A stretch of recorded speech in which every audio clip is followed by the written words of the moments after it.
Donald Trump picked up a bizarre theory from the front cover of the National Enquirer last year. It's speculated that the father of Sen. Ted Cruz RTX had been tolling around with Lee Harvey Oswald in New Orleans before the Kennedy assassination, distributing anti-Castro literature.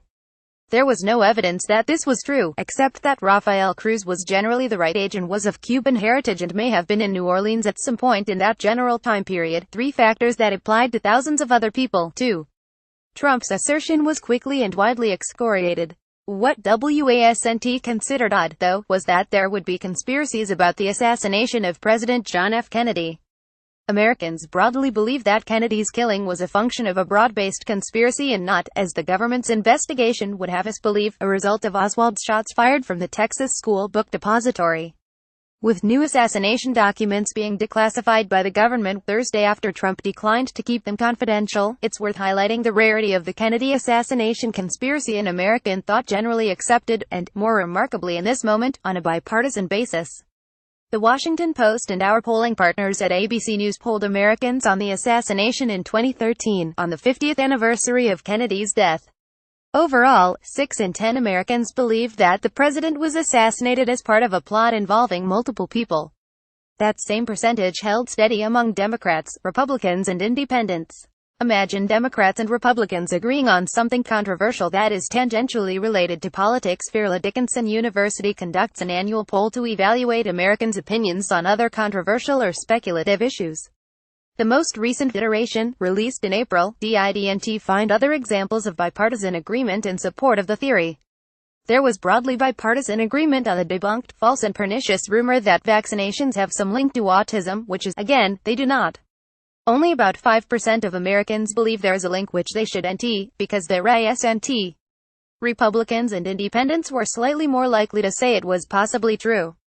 On a series of theories related to the political moment, though, broad disagreement.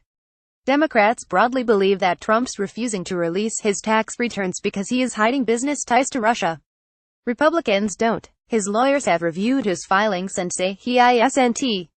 Most Republicans believe it's certainly or possibly true that President Barack Obama is hiding details of his personal background. Read WASNT. Born in the United States, he was. Most Democrats don't. Most Republicans also believe it's certainly or possibly true that supporters of Obama committed rampant voter fraud in 2012.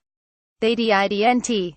Most Democrats don't, perhaps in part since they would have been out there committing the fraud. Part of the divergence on those last 3 poll questions is a function of their subjects' current political actors and controversies. Few people in 2017 spend much time debating the relative value of Kennedy's policy decisions. Part of it, too, is rooted in the stark political divide in the country right now, a divide that inclines people to believe the worst about their political opponents. Like that a prominent Democrat engaged in paganistic rituals or that Trump had an imposter stand-in for his wife. Part of the acceptance of the Kennedy theory, though, is rooted in an idea central to the political moment.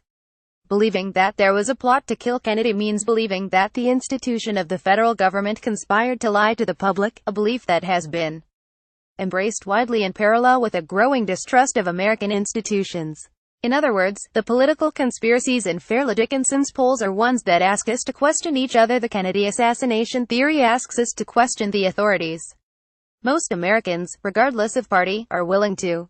Few, though, are willing to extend their partisanship to involve their political opponents directly in the assassination itself.